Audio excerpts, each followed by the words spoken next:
अस्सलाम वालेकुम viewers and welcome to my channel study law with Bushra. आज की इस वीडियो में हम बहुत ही अलग और मज़े का टॉपिक डिस्कस करेंगे जो कि है how to prepare your yourself CSS exams. ठीक है, बहुत से लोग मुझसे पूछ रहे थे कि हम CSS करना चाहते हैं तो हमें क्या क्या करना चाहिए, हमें उसकी प्रेपरेशन कैसे करनी चाहिए।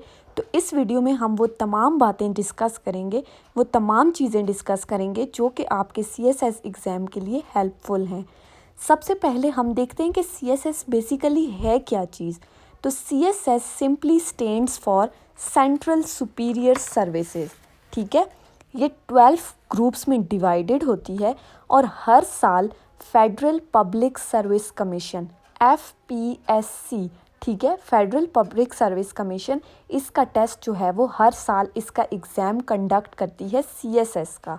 ठीक है, तो अब CSS के लिए हम देखते हैं कि हमें क्या करना चाहिए, व्हाट टू डू। CSS के लिए क्या करना है, CSS किस बला का नाम है। व्हाट टू डू से भी पहले जो बहुत इम्पॉर्टेंट चीज़ है वो ये है कि what is the ideal time for applying for CSS। ऐसा कौन सा आइडियल टाइम है जब हम CSS के लिए अप्लाई कर सकते हैं, CSS के एग्ज़ाम्स के लिए। तो जो बहुत ही मेरी नज़र में जो बहुत सुटेबल टाइम है वो है आफ्टर ग्रेजुएशन। अपनी ग्रेजुएशन के बाद और पोस्ट ग्रेजुएशन के बाद आप अगर CSS के लिए अप्लाई करेंगे तो आपके लिए बेस्ट होगा, या फिर आप अपने मास्टर्स के बाद जो है इसके लिए अप्लाई कर सकते हैं। ये दो टाइम है, ये आपके लिए बहुत इम्पॉर्टेंट और सुटेबल टाइम है फॉर अप्लाइंग फॉर CSS। ठीक है, CSS के एग्ज़ाम्स के लिए आप FSC के बाद भी अप्लाई कर सकते हैं, लेकिन वो आपके नॉलेज पर डिपेंड करता है। अगर आप सोशल साइंसेस के स्टूडेंट हैं या आप लेट्स से कि आप इंटरनेशनल रिलेशंस पढ़ रहे हैं तो फिर तो आपका फोकस बहुत ही कम होगा, मतलब प्रिपरेशन में आपको इतना टाइम नहीं लगेगा क्योंकि आप ऑलरेडी उन चीज़ों के बारे में पढ़ चुके हैं। तो विद इन 6 मंथ्स भी आप अपनी प्रेपरेशन कर सकते हैं, मास्टर्स के बाद भी। ठीक है, लेकिन अब अगली चीज़ हम जब डिस्कस करेंगे तो मैं आपको बताऊंगी। ठीक है, how much time is required for CSS की प्रेपरेशन के लिए हमें कितना टाइम चाहिए, हम रोज़ाना कितने घंटे स्टडी करें, एटलीस्ट कितना टाइम में हम इसकी अच्छी प्रेपरेशन कर सकते हैं। तो वही बात आ गई कि टाइम डिपेंड करता है आपके नॉलेज पे।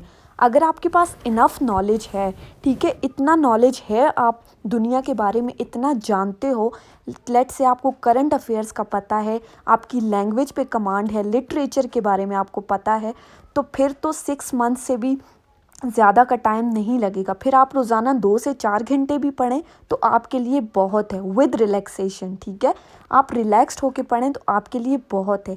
लेकिन अगर आपको बिल्कुल भी कोई नॉलेज नहीं है, आपको किसी चीज़ के बारे में कुछ नहीं पता, तो फिर तो आपका 1 साल से भी ज़्यादा का अरसा लग सकता है। ठीक है, टोटल 12 सब्जेक्ट्स होते हैं, 6 कंपल्सरी और 6 ऑप्शनल।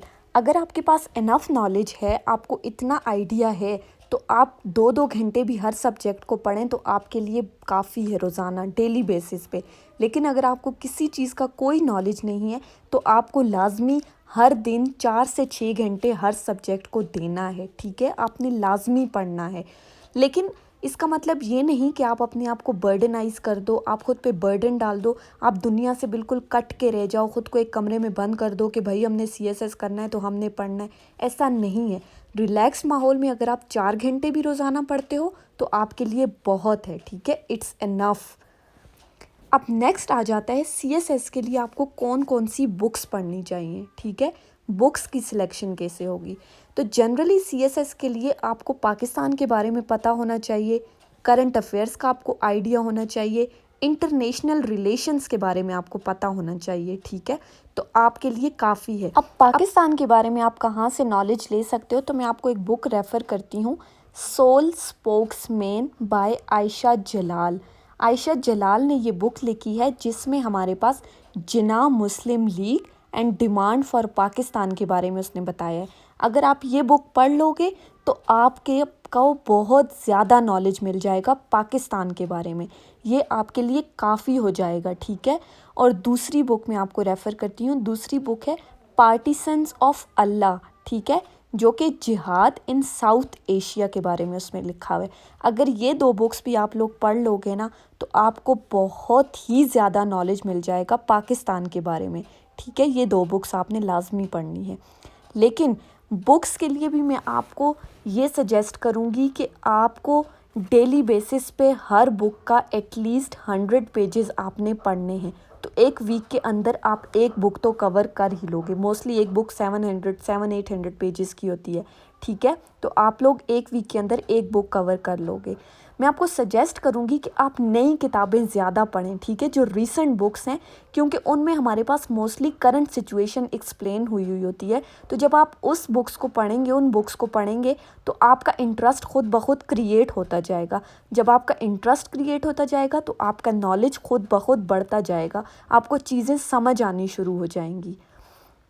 नेक्स्ट आता है how to do subject selection. अब आप CSS के लिए सब्जेक्ट्स कौन कौन से सिलेक्ट करोगे। तो 12 सब्जेक्ट्स होते हैं, 6 कंपलसरी और 6 ऑप्शनल। कंपलसरी तो कंपलसरी हैं, वो तो आपने उसमें कुछ भी छेड़खानी नहीं करनी।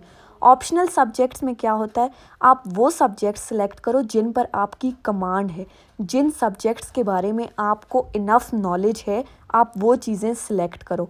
अगर आप कोई ऐसा सब्जेक्ट सिलेक्ट करते हो जिसके बारे में आपको कुछ नहीं पता, लेट्स से इकनॉमिक्स, अब इकनॉमिक्स की आपको ABC भी नहीं पता और आप सिर्फ ये कह देती हो कि मैं इकनॉमिक्स इसलिए सिलेक्ट कर रहा हूँ कि मैं रट्टे मार के कुछ क्वेश्चंस तैयार कर लूँगा तो मेरा पेपर हल हो जाएगा। अब यहाँ क्या हो रहा है, आप रिस्क ले रहे हो, आपको आता कुछ भी नहीं है लेकिन आप रिस्क ले रहे हो कि हाँ ठीक है मैं क्लियर कर दूँगा। ऐसा नहीं होगा, ठीक है। जिस सब्जेक्ट में आपका इंटरेस्ट हो आप वो सिलेक्ट करें, उसमें रिस्क हमारे पास क्या होता है, कम होता है, ठीक है। जब आप उस सब्जेक्ट को सिलेक्ट करोगे जिसमें आपका इंटरेस्ट है तो आप बहुत ही ज़्यादा मार्क्स के साथ उस सब्जेक्ट को पास कर लेते हो। फेल होने का तो कोई रिस्क होता ही नहीं है उन सब्जेक्ट्स में, ठीक है। अब जो मोस्ट इम्पॉर्टेंट आता है CSS के एग्ज़ाम्स के अंदर, वो आती है ऐसे राइटिंग, ठीक है। तो अब मैं आपको कुछ टेक्निक्स बताऊंगी कि आप ऐसे को किस तरह से लिख सकते हो, ठीक है। अब मोस्टली लोगों का ये मानना है कि ऐसे डिपेंड करता है आपकी इंग्लिश पे कितनी कमांड है। अगर आपको इंग्लिश आती है तो आप ऐसे अटैम्प्ट कर लेंगे, अगर नहीं आती तो आप नहीं करेंगे। ऐसा बिल्कुल नहीं, ये कॉन्सेप्ट बिल्कुल ग़लत है। बेसिकली ऐसे जो है वो हमारे पास it is an exam of analysis and arguments. ये एनालिसिस और आर्ग्यूमेंट्स का एक इम्तिहान है। आपके सामने एक आर्ग्यूमेंट दिया जाएगा, आपने उस पर ऐसे लिखना है, जिसका मतलब क्या है, you have to build a case. आपने एक केस बिल्डअप करना है, ठीक है। अब मोस्टली जो हमारे पास एसेस के टॉपिक्स होते हैं वो अपने फॉर में भी लिखने होते हैं, अगेंस्ट में भी लिखना होता है, ठीक है। तो उन टॉपिक्स के 2 से ज़्यादा पहलू होंगे, आपने दोनों पहलुओं को एक्सप्लेन करना है। जो आर्ग्यूमेंट्स आप क्लेम करेंगे आपने वो हवा में बातें नहीं कर देनी, आपने उसका एविडेंस भी देना है कि आपने ये बात की है तो ये इसका ये सबूत है, आपने इस वजह से ये आर्ग्यूमेंट लिखा है, ठीक है। मोस्टली आप पास्ट पेपर्स उठा के देख लें तो हमारे पास टॉपिक्स होते हैं विमेन एम्पावरमेंट्स, ह्यूमन राइट्स, जेंडर, इस किस्म के टॉपिक्स होते हैं। तो इस ऐसे के लिए बेसिक चीज़ क्या है, स्ट्रक्चर ऑफ ऐसे, हाउ यू फॉर्मेट योर ऐसे और पैराग्राफिंग, ये आपकी बहुत ही इम्पॉर्टेंट चीज़ें आती हैं, ठीक है। ये चीज़ें, ये 3 चीज़ें लैंग्वेज से बढ़कर काम करती हैं। लैंग्वेज का इतना इससे कोई रिलेशन नहीं है, ठीक है। तो ये थोड़ी सी कन्फ्यूजन आप लोग अपनी दूर कर ले रहे हैं। अब हम देखते हैं कि how you can keep your self motivated while preparing for CSS exam. आप ख़ुद को कैसे मोटिवेट करोगे कि मैंने CSS करना है डेली बेसिस पे। अब CSS में क्या होता है, 100 में से 30% क्लियर कर जाते हैं, 70% क्लियर नहीं कर पाते, तो वो डिसहार्ट हो जाते हैं कि भाई हमने इतनी मेहनत की थी और हमने CSS क्लियर नहीं कर पाया। अब उनकी इस क्लियर ना करने के पीछे वजह क्या होती है, मोस्टली लोग पर्सनल क्राइसिस से गुजर रहे होते हैं जब उनका CSS एग्ज़ाम्स हो रहा होता है, या फिर उनकी क्वेश्चन अटैम्प्ट अच्छी नहीं होती तो क्या होता है कि वो CSS के एग्ज़ाम्स में रह जाते हैं। लेकिन वो आपकी 6 महीने से लेकर 1 साल तक की मेहनत ज़ाया नहीं होती, वो नॉलेज आपके पास ही रहता है और वो नॉलेज आप कहीं पे भी आगे यूटिलाइज़ कर सकते हैं, वो नॉलेज ख़त्म नहीं होता। तो तो ये थी हमारी आज की वीडियो जिसमें हमने डिस्कस किया कि आप प्रिपरेशन CSS के लिए कैसे कर सकते हैं। नेक्स्ट वीडियो में हम डिस्कस करेंगे कि CSS के इंटरव्यू के लिए आपने क्या क्या करना है। तो ठीक है, तब तक के लिए stay tune to my channel. और अगर आपको ये वीडियो पसंद आई है तो इसे लाइक करें, कमेंट करें, ज़्यादा से ज़्यादा अपने फ्रेंड्स के साथ शेयर करें और चैनल को सब्सक्राइब करना ना भूलें। Thank you so much for watching.